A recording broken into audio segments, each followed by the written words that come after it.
And welcome to another exciting episode of the Full Spectrum Podcast. My name is Trey. Retake.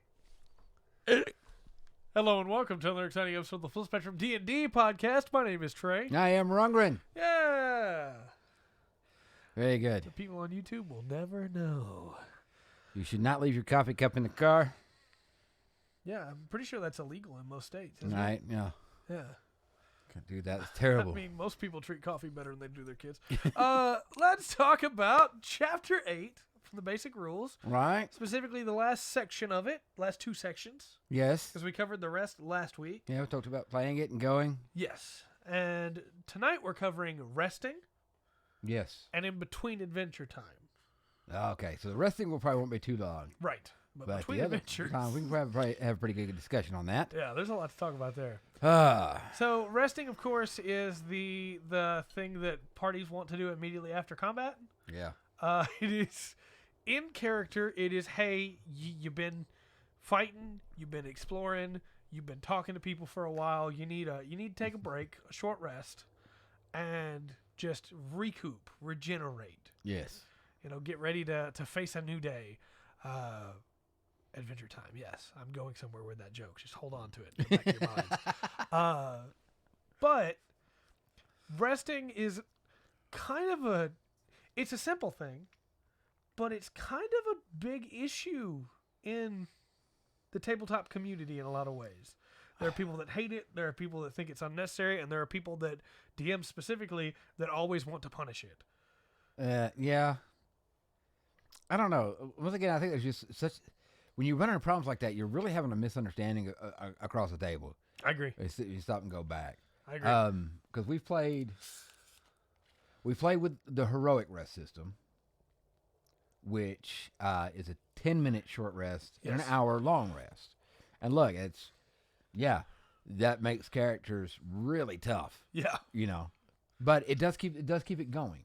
It does. And I think even with that, I don't see having a problem with it or trying to punish them because give the characters a chance to kind of reflect. Yes, absolutely. Get them to take a breath and kind of reflect what's going on. That was fun. That fit the campaign we were doing, but I prefer just a standard. Yes, I agree. I do want to run gritty sometimes. That's gonna be really tough to run and play though. Yeah. Because you're looking at what is gritty? It's a week long rest? week for a long rest, a day for a short rest. Day for a short rest. Yeah.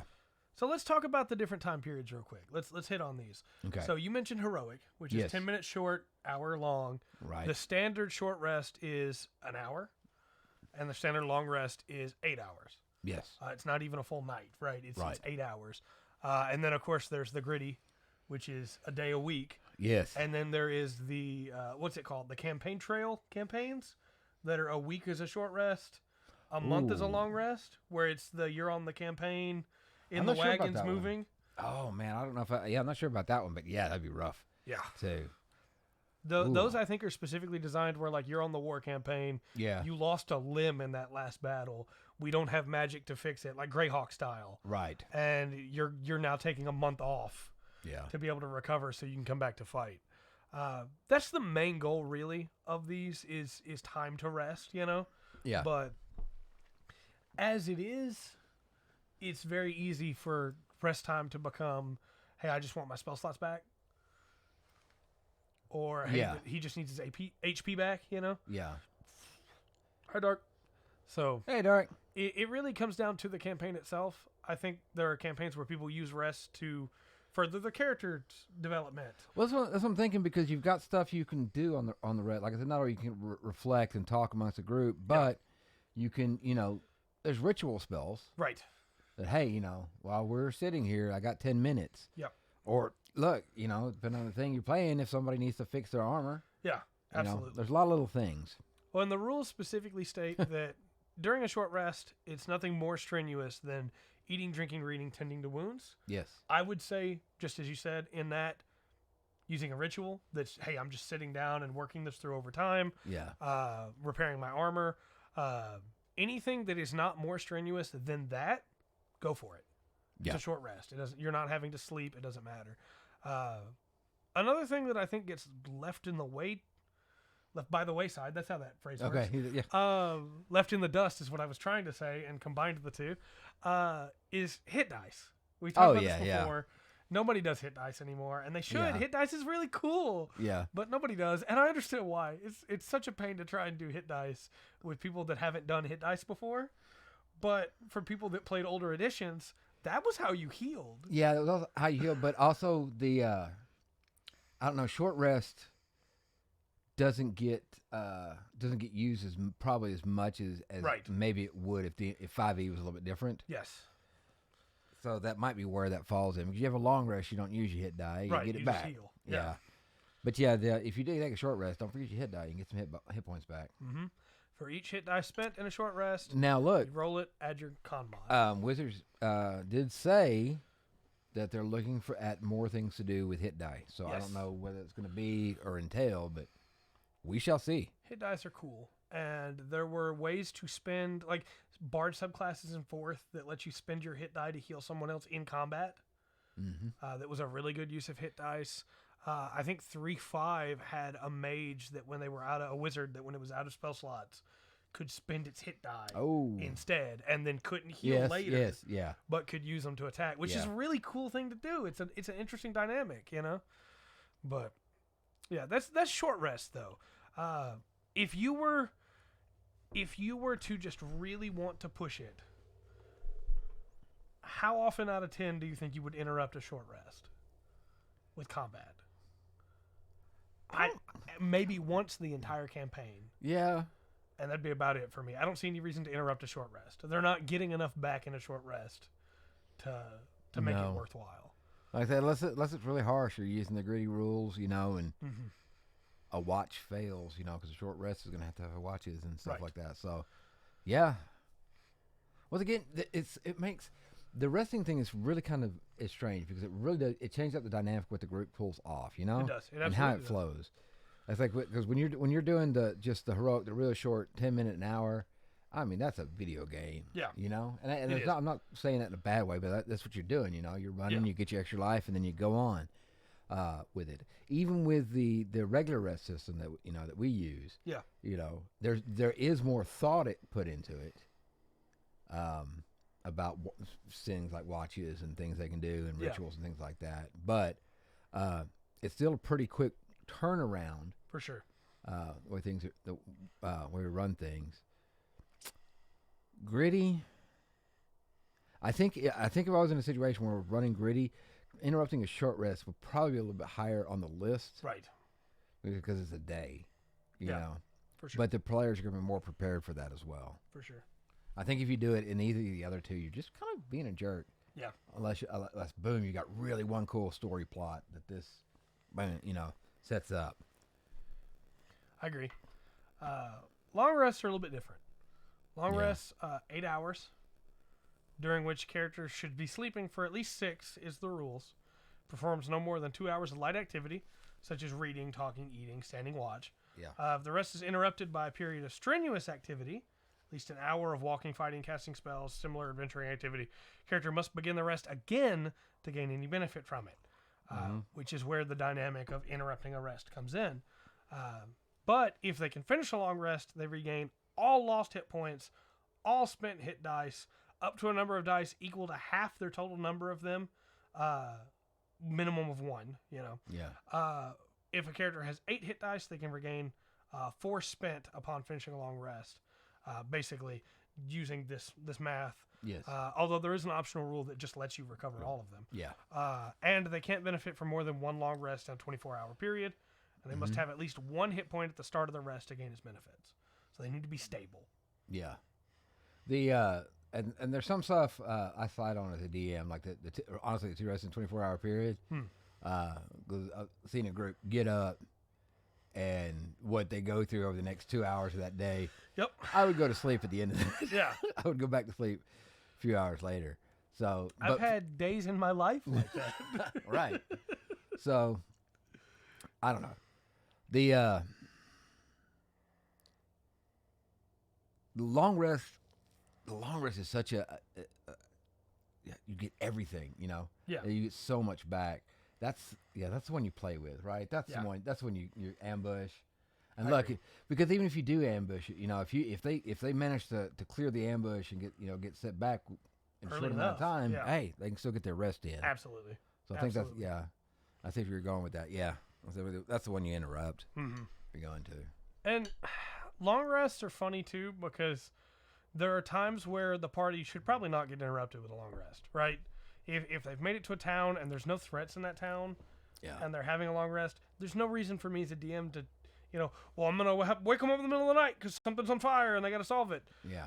But if they're in front of a boss door and they're taking a long rest in the dungeon, and they didn't clear the dungeon to get there, right? Hey, maybe, maybe something's going to be in that dungeon. Well, see, that's in the discussion. That's also in the discussion because there's a lot of stuff when is it 8th, 10th, maybe 12th level around there. If you got a couple of casters in there's a lot of stuff you can do. Yeah. To protect the group. You got the hut, the alarm spell. Yeah. I mean, you can actually set up an area in a dungeon to get it, but I mean, it does take some setup. Yeah. And if you don't have any casters, yeah. Good luck. Yeah. Good luck.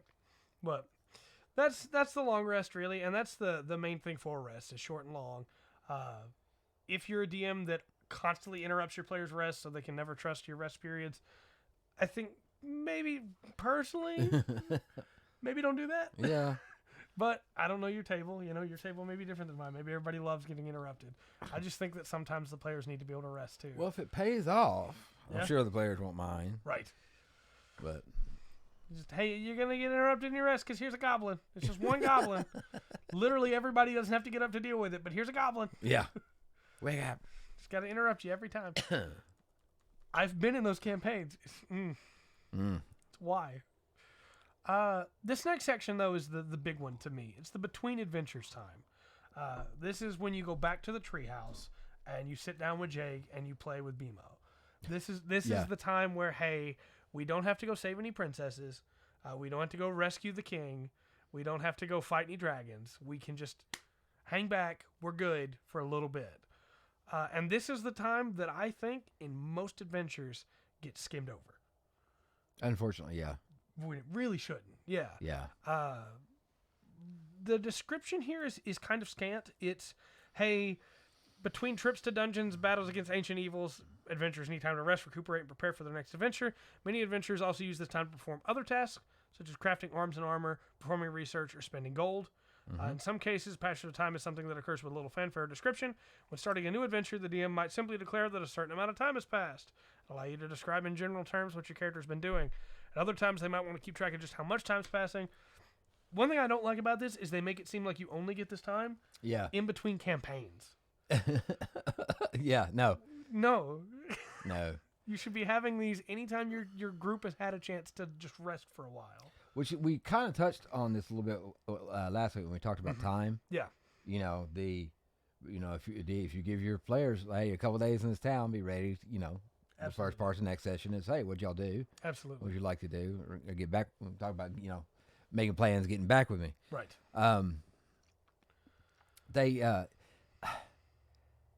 This also, I think there is some rules and stuff they go into and some stuff you can roll for downtime. Like if you want to run a business, you can actually do all that with rolls. But there's also, I actually really enjoy this, at least have one or two sessions during this, like doing this, because it also gives the players a chance to talk about what they're doing in town and get to know what the town is. For sure. It immerses them in it. I want to try to find this. Hey, you run into this guy, and they can, it's an easy way to build up relationships around town with players and people and stuff like that. And it's a really good tool.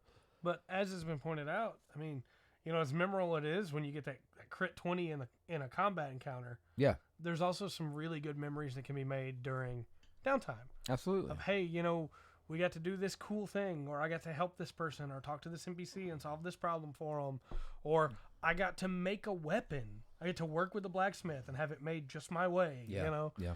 That kind of stuff is all really cool. Yeah. And they get into a little bit of that here in the book. Lifestyle expenses, hey, maybe your character lives a very hermit style lifestyle and they're not going to be spending a lot of money. Well, in that case, maybe they donate that money somewhere. And then the next time you come through the town for your downtime activity, you go check on that. Maybe it's an orphanage, and you go check on the kids and see how they're doing. Which is another good point, because downtime allows you, if you go, just go randomly. Yeah. If you just went randomly on treasure tables, your players, even still, players are going to end up with more wealth. Right. In a short amount of time than they need, and downtime gives them, chances to use it. It can make money more valuable in the campaign, and just a small side effect. Absolutely. And maybe player wants to. This is one of my favorite things to do with extra gold and downtime. Is, hey, I'm in a town and I've got a lot of extra money I kind of don't need. I'm going to slowly win over the mayor, or I'm gonna become a noble by buying a patch of land. And I'm gonna start getting my name in there good with the king. Yeah. I'm gonna support this person to be the next captain of the guard. There you go. And then the captain of the guard's in my pocket. Yeah. There's all kinds of stuff you can do. I'm gonna support the rogues guild, the thieves guild, to be able to gain more power here in the city. And then when I need a favor from them later, well, I'm their patron. Of course they're gonna help me. Yeah. Yeah. Or just, hey, I want to be a good person and I want to help this down and out church, or I want to help this baker that's running low on money and gonna have to sell his family business. And then when I come back town next time, I don't have to pay anything for the inn because this baker lets me stay in their house because I helped them out. Yeah. I was trying to think of, I was thinking back of some of the things I've seen players do with the money over sex. I've seen it like a hospital built. Yeah. I think people start their own businesses, and it's just a lot of little stuff like that. And it wasn't at first. I thought it was gonna be. I was like, oh man, as a DM, I got to keep up with this. And it really wasn't. The player didn't really want much back on it. It's like, hey, is it doing good? Is there anything I can do to help it? Right. And it was small stuff like that. Yeah, no, it's family business. It's still his family. Yeah. Found a play and ended up making enemies with the lead actor one session. That's cool. That's a fun thing to do. Wasn't that an episode of Glee? I should probably specify I never watched Glee. I mean, either. I just always heard it was good or bad. And well, now I hear it's problematic, so I don't know. Yeah, I split the middle. I no longer know. No, they give a listing here too of different downtime activities that people could do. Crafting non-magical items, trying to make things that they want or have things made that they want. Yes. Checking back with those. Practicing a profession, maybe learning some new skills. Maybe they want to become a little bit better at winning people over, so they go study persuasion through the use of a fortune teller. Or maybe they want to become...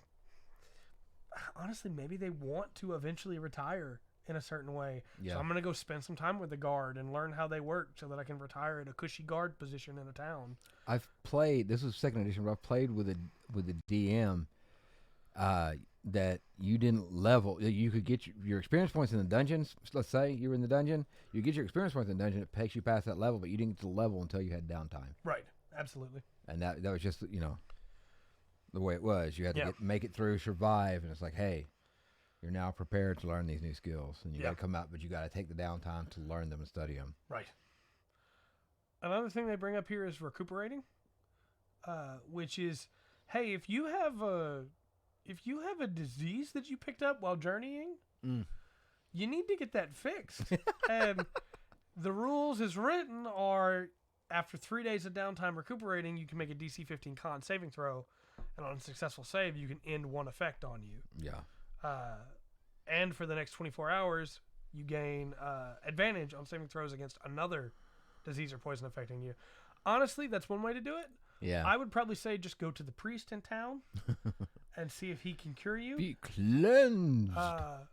Because, hey, maybe he's going to have something you can do for downtime too. Yeah. Maybe instead of wanting gold, he doesn't want money. He wants you to help him out with cleaning everything up, or he's got somebody that he needs to go talk to, but they've got a bad relationship and he doesn't really want to go talk to him, so you can go check on him for him, or something like that. There's a lot of things that can come from that. Another one is researching. Yeah. Hey, and they put researching as in like, I want to go to the library and check things. That's one way, right? Yeah. Absolutely. I want to get research on this specific thing. But also, hey, I want to research by sending a letter to the Thieves Guild and getting them to look into somebody for me. hey, I want to research by reaching out to my contacts in the crown and in the kingdom to find information about this person we're looking for. Yeah. I want to research by asking the, what's the right phrase here?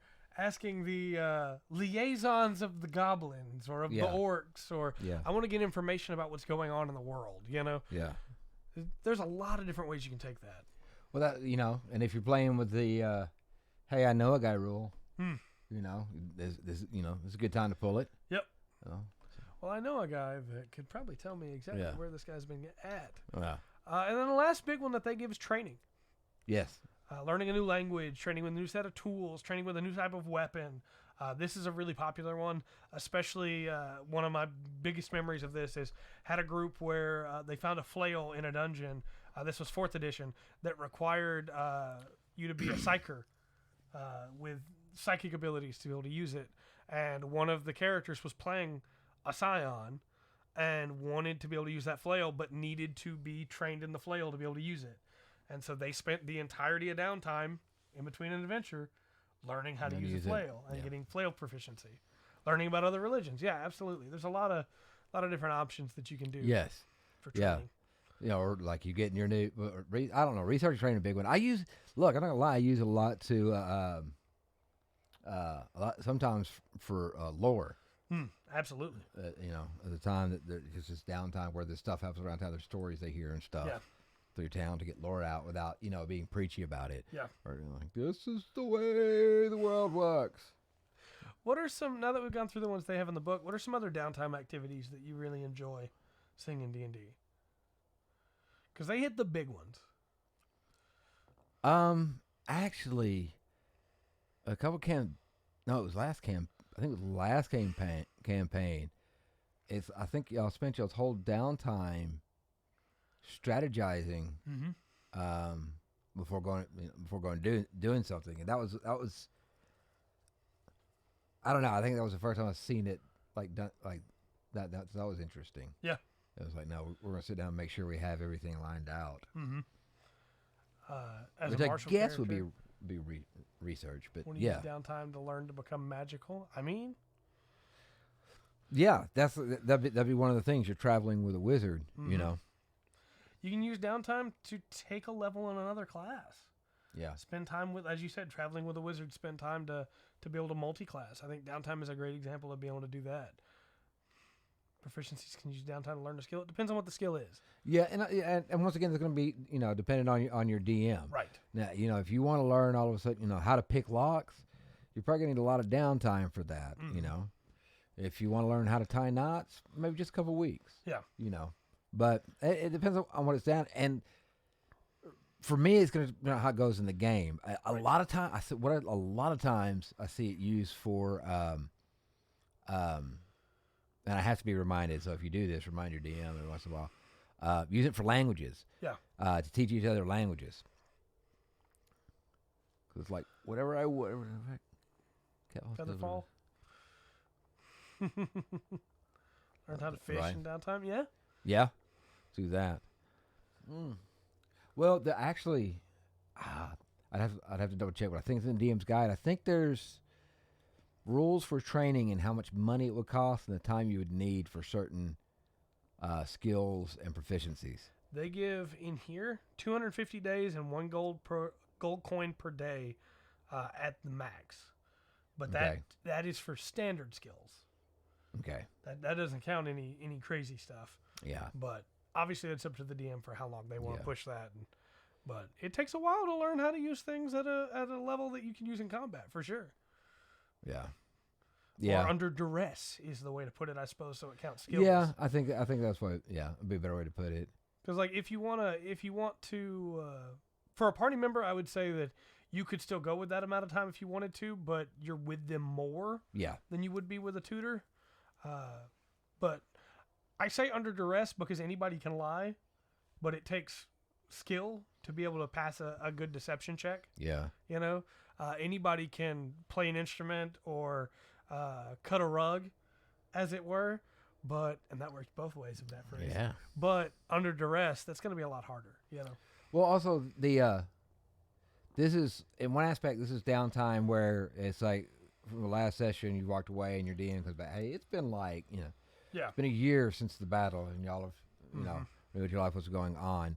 To usually when it's between characters, it's over a shorter period of time, and what I try to do, like I said, remember and keep up with it, is have the whoever's teaching make a performance roll, Right. and whoever's learning make a wisdom check, Yes. and go from that. See how well it was passed on. Well, and it's the difference too in, hey, this guy, we see in movies and books all the time. You have the guard that's been trained his whole life to be a guard, and he's very good at it. And you have the guard that the farm boy that is learning how to fight, that is being trained a lot harsher than that guard ever was. Yeah. In a much shorter amount of time, and they're both just as proficient at the end of it. Well, the guard got to go for a couple hours every day. Yeah. And the boy had to train for 6 to 8 hours in rough environment, every day, being beat down over and over again by his teacher. And there's a big difference in the way they learn, but they both learn the skill. Yeah. So, for me, a big one that I think that people forget about often in downtime is, unironically, rest. It is, hey, your character has been on edge. Your character has been working towards this goal. Your character has been worried. Your character has been stressed. And now they've had some time to just relax. They've had some time to walk back from that edge. And now they're ready to go get thrown back out into the midst of it and aren't just going to break immediately. Yeah. I think a big example of that is I was running a session and the party had gotten really attached to an NPC and the NPC died. Mm-hmm. There was nothing they could do about it. It wasn't malicious in any way. That's how the dice went. And after that adventure, the party was like, yeah, we're gonna take a break. Our characters are going to need like a week, 2 weeks, because they really cared about this guy, and it's going to be tough to adventure without him. It's like, yeah, a little bit of rest time just to refresh yourself and come back. Your characters that you're playing are people in that world. They need some time to relax too. Yeah. Yeah. I don't know. It in a way, there's some parallels with what we talked about with travel. Yeah. You build it up, Right. Add something to it. If you're doing just the basics of it, add something to it. Mm-hmm. The strength, most attributes until you're like 20th level for most characters are maxed at 20. A few of them go over. If I, as a DM, am going to tell a group that their characters have, let's say, 6 months off. Yeah. And one of them tells me, I am going to go. Hitting the gym. I'm hitting the gym. I'm going to go lift heavy stuff as much as I possibly can. Go train like Ryu. I would not. I don't think I'd be doing a good job as a DM to punish that and not give them a tribute point. But like I said, that's going to be a while. I want to play as Ryu now. I want my character to go, where's the closest waterfall? I need to go stand under it for a while. Where's the closest car I can punch? Right. I need to dismantle it with 17 punches. No, it would be just like that would be D&D. So you'd be like randomly just destroying people's carts. Hadouken! Tatsumaki Sampotion! Yeah, way of the open fist. Yeah. Just a high, it'd probably be the only monk with a higher strength and dexterity, but... I want to play a strength monk so bad now. Oh, they call me the Street Fighter. My cabbages. If we're gonna be Street Fighter, I'd make a Sonny Chiba character. Yeah, I don't blame you. One bit. Nope. Be Street Fighter, and then I could have Son of Street Fighter. Yeah. And what was the? There's 7 of them. There's a bunch of them. Fireballs from your hand. Yes. Only fireball. So you get Firebolt. Hey, There you go. I remember Wizard Initiate. Yeah. Well, here's the thing. I remember starting out 5th edition, and like learning how things work, and I was so aggravated because I can't tell you what I went through in 2nd edition to become a fighter. All I wanted to do was be able to cast Burning Hands. Yeah. And to be able to pull that off by the time I can cast Burning Hands, not really that good of a spell. Yeah. At the level I had to get to. And now, Eldritch Knight can just take it. I know. They're like, I have it now. Oh, it's Dual because somebody class. else realized that, yeah, honestly, it's not worth all that work to get, so we'll just give it to them early. Yeah. Well, I had a couple options to do it. If I started as either start as wizard, and yeah, that if you're gonna multi-class in a fighter at any time, like wizard fighter, you start with fighter. That's right. That's right. So, yeah, it was rough, but yeah, you can just kind of do it now. No, if I was ever gonna play a wizard that was a fighter, then I would actually start with wizard. I'd take a single level in wizard. And as long as I make it through that first level, I'm good. Because then I'm going straight either fighter or barbarian. And then I'm going to cast fist everywhere I go. The muscle wizard. Probably barbarian. Yeah. And I cast fist. Yeah. Every time. I'm trying to think. I don't know. I think I was going to multi-class it. I don't think of the spells I can take. Because some of them I'm just because I want to make it easy for me. You know, like Fairy Fire. Well, I can get that pretty quick. Yeah. You know, and still be a barbarian or fighter or something like that. You really could too. There's so many feats that let you take early spells. Well, that's what I was thinking about when in the discussion we were having earlier about training and downtime and stuff, and it's like, man, because we're talking, like I said, the 6 months to raise 1 point in strength. Yeah, which that's a big deal. It is. On that, you know, like if I was, like I said, if I was a DM, it's like, all right, man, y'all have been, you know, y'all have to lay low for a couple of years, and y'all in this town, you know, and the fighter goes, I want to hang out with the wizard, you know, or the sorcerer or whatever, and learn. I might be like, hey, all right, at the end of this, all right, you get magic initiate.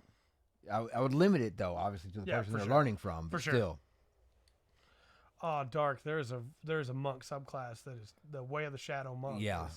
That specifically that. Yeah, I think you just run straight Way of the Shadow Monk, and I think it would absolutely literally get to travel via shadow, and then just bam. I think at the end it'd be really great to have the backstab on top of that as well. Yeah, I agree. But I think to really get the most out of Shadow Monk, you wouldn't get up to a level where backstab would be the you know. Yeah, that's a tough call because I think they're both very good, but I think that by mixing them too much to be able to get a good sneak attack, I think you're giving up too much on the Shadow Monk. Yeah, I think so. So I don't know. Maybe a good window. Yeah, I don't know. I'd have to go back. Now I'm thinking about it, I may have to go back because it's 7th. I know you're pretty stout as Shadow Monk at 7th. Yeah. I'm trying to think of that lower teen ability. I can pull it up real quick. I'll pull it up. I'm taking my hat off. Right in front of me. We're way off topic. I'm taking that off. I think we pretty much covered what we were looking for. Yeah. All right. It's Way of Shadow or It's Way of Shadow. Yeah. Not Way of the Shadow. That's a missed opportunity. Way of the Shadow is cooler. Yes. All right. Yeah, because at 6 you get Shadow Step. Yes. At 11th you get Cloak of Shadows, where you can just use your action to become invisible. Yeah. Which is pretty good. Yeah. And then at 17th you get Opportunist, where you exploit their momentary distraction when they're hit by an attack. Whenever a creature within 5 feet of you is hit by an attack made by anyone else, you can use your reaction to make a melee attack against that creature for free. Which is pretty good. I don't know. But I don't know that it's worth it. Yeah, I'm trying to think. Pull up Rogue here and get sneak attack levels. Well, if 11th level, you go 11th level Way of the Shadow Monk, and then go to 9th level in Rogue, you're getting like 3 or 4d6 on a sneak attack. Let's see. Where's the table? 9th Rogue, it's 5d6. 5d6. Yeah, that's pretty good. Yeah, you're looking for at your peak when you would be the master at the 20th level. That's what it'd be. Way of Shadow Monk. Yeah. And you'd have evasion, uncanny dodge, cunning action. It'd be a very, very. It's pretty good. Very good character. Yeah, it'd be a lot of fun. Honestly, too, like it's a weird thing, but I think you go to 3 for Monk first. Get your level 3 ability. Because for Shadow, that is Shadow Arts, where you can use your key to duplicate certain spells, which is very good. Darkness, Dark Vision, Pass Without a Trace, Silence. Then you go, I think maybe you push straight to 6th. I don't know, maybe 3, 1 level dip in Rogue to be able to get Sneak Attack. Because why not get that early? Well, see, that's what I'm thinking. You just go 1, 1, 2, 2. Yeah. That's back and forth because that way, get your Sneak Attack up. because true. Because that's going to pay off. Yeah. I think. Yeah, And I think so too. maybe it's that. Where's the chart? Where's the sneak attack? Right Sneak there. attack right here. So at third you go to 2. Yeah. And you get your roguish archetype too. I think And I at go to that point- third. At that point, you take Phantom. Yeah. Because at Phantom, you get the Whispers of the Dead. Golly. Yeah, we're working on the maxed out version of it and how to build it. Like it would take some work to get this, but it would be a pretty much monster. Oh, if you went Soul Knife instead, which is the newest one from the Witch Beyond the Wildlight, then you get psionics as well, including psionic blades. Oh, And it's whenever you take the attack action, you can manifest a psychic blade from your free hand and make the attack with that blade. The attack action, psychic blade, then flurry of blows. Yeah. That's pretty good. And you get and you get sneak attack. Yeah. Sneak attack psychic damage. Yeah. That'd be pretty good. It's pretty good. Pretty good. Oh, Let's keep that in mind. Yeah. Also, that ties in really well with the abilities that it has, because at third level, Soul Knife gets Psychic Whispers that allows you to telepathically communicate with your party, and you can blend into the shadows. So you can literally disappear in there and go, hey, yeah, this is what I'm looking at right now. Let me tell you what the room looks like. Yeah. Before everybody goes in there, here's what we got. Yeah. Oh, that's such a good combination. Yeah, You miss out on the later stuff from Soul Knife. You get up to Soul Blades, which is worth it for sure. Yeah. Because you get psychic teleportation, and you can throw the blade and you know it's great. You teleport to that spot, and then you can go into the shadows as a bonus action. Yeah. But you miss out on Psychic Veil and Rend Mine, which is kind of unfortunate. I think I have to wait and check this again after the new book comes out. Yeah, I agree. The way stuff lines up. Yeah. But there's a way to be. Yeah, that's... Oof. That's a good combo. Yeah, very good combo, I Very think. good combo. Well, both of those are really good subclasses, too. They are very good subclasses. So you're really not... Because you can run either one of those to 20, and they're pretty damn good. Yeah. Rend Mine as it is, we didn't really cover it that much. Like, we didn't spend a lot of time on it, but Rend Mine is one of the things that's been bouncing around in the back of my mind. Yeah. Because when you use your Psychic Blades to deal sneak attack to a creature, you can force that target to make a Wisdom save, and if it fails, it's stunned for a minute. And that's just when you attack. That's not, you don't have to spend a key point for that. When you attack, you can stun things. But you can only do it until you finish a long rest. Or if you spend 3 psychic dice. But unlike key points, which you need for everything else too, you're really not using your psychic dice for that much. What did we say? 11 in Shadow Monk? Yeah. That's 11 key points? It's a lot of key points to be able to use. And you're Step gonna of the Wind into the shadows. Yes. Ugh. You know, golly, Stunning Strike. Mm-hmm. There's different combos I think you can do to give yourself advantage. Yeah. Which would give you your sneak attack. It's pretty good. Yeah. It's pretty good. Yeah. The only other one that I would say while we're on this topic that might be worth considering for it is Swashbuckler. Because fancy footwork alone, tied with the monk and the ability to dip into the shadows, fancy footwork is such a good third level ability. You can slip away. Creatures can't make opportunity attacks against you if you hit them. Yes. For the rest of the turn. Yeah. So you move in, bam, bam. Yeah. And then I'm gone. Yeah. When is that coming out? We've said the date like 5 times on this podcast over the past few months. I don't remember. Let me pull it back up here. We're done with this page. I can use that. I don't think it's gonna be too much longer. Cause they just put out the Netherdeep, right? The one they've got the and then there was a Journeys Through the Radiant Citadel is the next adventure one that's coming up on June 21st. And that's a series of small adventures, right? Kind of like yes. Levels 1 to 14. Nice. And Mordenkainen Presents Monsters of the Multiverse is coming May 17th. Oh, so okay, so not far away. Not far away at all. Yeah, we're gonna get our hands on that one form or fashion Yeah. doing that, and I think Excited. it's kind of weird because this book's coming out. It's kind of like, okay, we're redoing the way we do D&D. Yeah, it is. It is. Yeah, because we were just talking about that crazy combination of classes. What race do you want to run it for? I don't know, because I want to see what they do with this first. Yeah, exactly. Because I know Dark there is talking about a knoll, but just for if you want to min-max or whatever, what race could you run with it? Like what will, how will a changeling affect this? Yeah, what are the new Leonin rules going to be for this? Yeah. Or a satyr. Yeah, where you finally get a Thrycreen. Yeah. All I'm saying is that the Thrycreen monk is going to be great, because Thrycreen have 4 hands. That's all I'm saying. Yeah. Boom, boom, boom, boom. I just want to be a bug man. I want to be a karate bug man for multiple reasons. Yeah. But look, I'm the Common Rider guy. I get it. Let me be a karate bug man. Oh, man. What is it? They're going to have 33 in there? 33 races? It's 30 playable races. 30 playable races. Yeah. Golly. Yep. I'm good. For any suggestions you had, does any of it require int whiz? Not really for those. I mean, wisdom's not bad to have. Just for saving throws? Right. But I think you spread out you're going to spread out your saving throws over those 2 classes. You're pretty good. No, because most of it's going to be dex. Yeah. You can throw everything into dex. And then if I was going to make it for my D&D list for that, I'd probably go, Dex, Con, Strength? I think so. With the rolls? Yeah, I think so. The only reason I might switch Con and Strength is if I was playing a Leonin for a variant of it.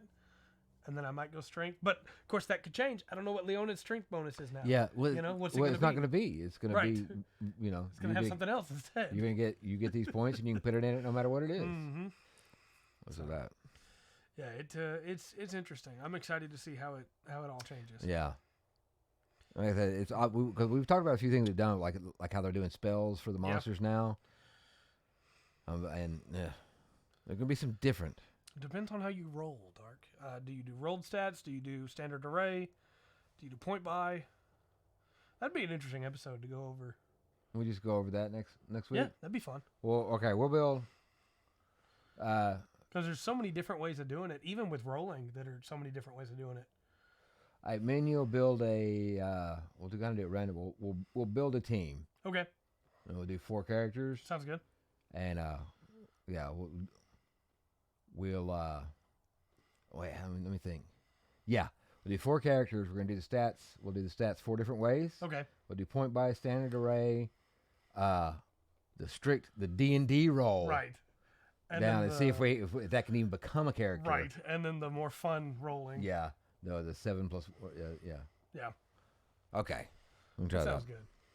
I actually like point buy a lot, and point buy's cool. Point buy's good, and really, it's kind of boring for the players, but standard array really makes a good, makes a good character. It does.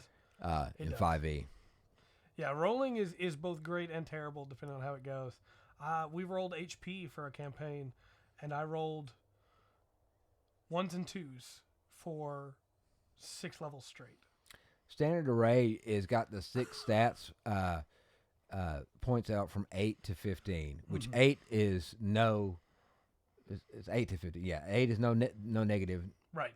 Or no. 8's -1. -1. Yeah. So you're gonna have -1 in something, and then you'll have +2. Right. In something, but if you get a point and go to 16, you'll have a +3. So 15 will be your highest, which is a good stat. Yeah, 15's good. 15's good. A really good stat, and then 8's gonna be your lowest, and you just kind of put it out. So you're gonna have a strength, you're gonna have a weakness, and you're gonna have the other stats gonna fall in between. Mm-hmm. Yeah, that'll be a fun episode. That'll be some good stuff there. Now I'm excited. I want to see how things change. Again, as we said many times, I'm hoping for a Thrycreen. Yeah. I'd love a Thrycreen. Well, they keep jacking around with the Spelljammer stuff, even on April Fools. Yeah. Which the way Wizard works. Oh, by the way, this is D&D news. Wizard will not be spun off from Hasbro. Right. They're going to keep it. For some reason, Hasbro does not want to get rid of. You know, they wonder think, why. yeah, they think it's pretty good to keep. So, yeah, I like having a basic 10 and everything, but I also love playing characters with below a 10 in something. I've got an old man character that I've been bouncing around a couple times, and his strength is probably going to be decent because he's like an old fighter. He's an old soldier. His dex is going to be garbage because he's an old man that is, you know, he's not holding on very well anymore, you know? chowder! Thrice scream. Thrice scream. Chowder! Chowder! This old man's doing his best, but his constitution's not great, and his dexterity's not great. Yeah. I think it's going to be fun to play a character like that at some point. Because I used to play a barbarian that had a 6 intelligence, I think. Yeah. Like, hey, yeah, no, he's an idiot. Well, you know, that's your standard barbarian, right? Right. You know, that's the classic goofy Yeah. barbarian. Joss is clever. I'm not your boyfriend. Do I? Sorry, Crowder. No, you're good. Chowder reference. Thrice cream from Chowder. I never watched that show. That show is bizarre. Yeah. Do you want a soccer? Do I? Well, do you? Do I? Well, do you? Do I? Well, do you? Do I what? Want a sucker? Do I? Don nods for a second there. No, I can't do it to good Chowder. It's the grandfather on there. I can't. I'll put everything at 10 unless I want them to have a weakness, which is usually not what I want. I want them to be basic. Fair enough. Yeah. Fair enough. And like I said, there's nothing wrong with that. I think I don't know if we ever talked about a podcast, but kind of talked before that like a 10, if your stat block lowest was 10, your highest is 13, you've got a pretty solid character. Yeah, for sure. Isn't 8 required for sentience? No, 4. No, 4 and 5. for sentience. 5. Yeah. I won't do that. So he was just smart enough to know how to hold his sledgehammer and that he was clever. And then the party would tell him which way to go. And at one point, the party told him, Fugjas, that door insulted your mom. And Fugjas, door insulted Fugjas' mother? You know, and rolled a nat 20. I crushed that door. And the DM's response was, the door regrets what he said about your mother. Mm-hmm. He's caved in. You can proceed. The party knew what to do, you know? You got outsmarted by a creature you tried to befriend. That's fair. That's fair. I had a Why is it? There's always some great stuff when you really get to role play a stupid character that doesn't get killed right off the bat. Yeah. Well, I had one that we're going through like sewers under something, and he opened the door, and the DM was like, and you know, all these orcs, you know, explain the thing, and these orcs turn. And what do you do? I was like, oh, shut the door. Click. Well, and not to spoil too much, I guess, but if anybody's ever seen the one-off Critical Role where Matt Mercer had Chris Perkins on, Chris Perkins played a kobold that had an extremely low intelligence. Okay. And the kobold, spoilers, just throwing that out there. Okay. Spoilers, he died in the very first encounter. Yeah. It's like, yeah, it turns out either your dumb character gets to die spectacularly, or your dumb character is protected by the party because they gravitate around them.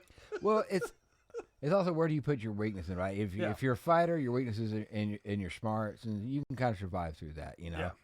If you're playing wizard, you don't want to make your weaknesses your smarts.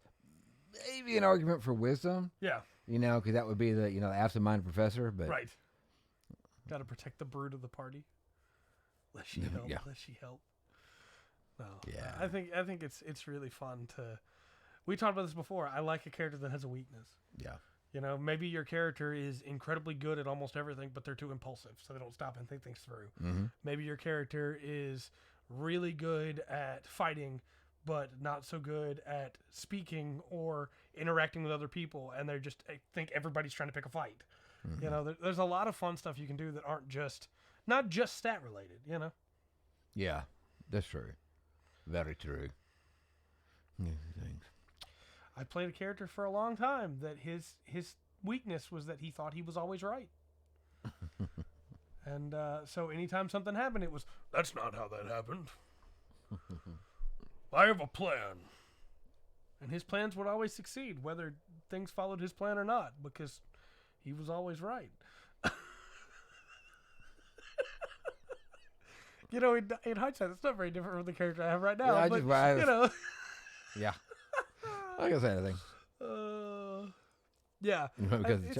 It's the fun way to do it, you know? Yeah. Tendency to be hoarders. Which, you know, that's just a little, I'll talk about the thing again, as Ray was talking about there in the campaign. That's, you know, that would be almost under, you know, if you're an official or everything, something you would find under flaws or right, for something sure. like that. But sure. that's something that came naturally in the campaign that is a weakness of her character. Right. So, you know, they're always right. I'm always right. It's just a fact. Weaknesses are good. That's all I'm saying. Well, we'll be back next week. Yes, we will. We've got character making to do and rolling and stats. And I think it's good, too, right before this big change to go back over how to make a character. Because I do think these changes will bring more people into the hobby. I think so. And it's really weird because players are kind of OP anyway. Mm-hmm. Like wasn't too long ago, they came out with like, look, if you use the challenge rating, you need to use a challenge rating 3 to 5 levels higher than the. Yes. Well, that would have been good to know 4 years ago. Before we all figured it out on our own. Yeah. Before it's like, yeah, I got this great monster. All right, roll. Free. All right, well, it's dead. Yeah. I think every DM that I know has taken to homebrewing monster stats and messing with the stats because you can't trust challenge rating. No, you can't. And it's kind of weird because with some of the newer feats and stuff, I've noticed that it makes you, when you pick something out, it has to be a little more picky about it, or it's not. Yeah, it's just gonna walk through it. Mm-hmm. But yeah, we'll be back next week. We'll make 4 characters. Yeah, be fun. We've got one that's multi-classed right now that we're gonna build. Right. Yeah. The rogue, monk rogue. Mm-hmm. So that is our DPS. Yeah. Yeah. So we need to make a tank, controller, and a healer. Yeah, let's do that. That's basic. So we'll first edition style. Yeah, we'll have roles. Yeah. Oh yeah, we're gonna decide who gets what roles. Yeah. All right, yeah, we'll do all that next week. That'd be fun. Be back. Y'all come back for sure. Yeah, and Tuesday, of course, we'll be back with the regular podcast. We're gonna have a bunch of cool stuff going on there. Don't yet know what all the news is gonna be, but you know it'll be good, I'm sure. And if not, we'll have the topic to talk about. It'll be fun. Right. But until next time, I've been Trey. I've been Rungren. We've been the Full Spectrum D&D podcast. Remember to always enjoy the full spectrum that D&D has to offer.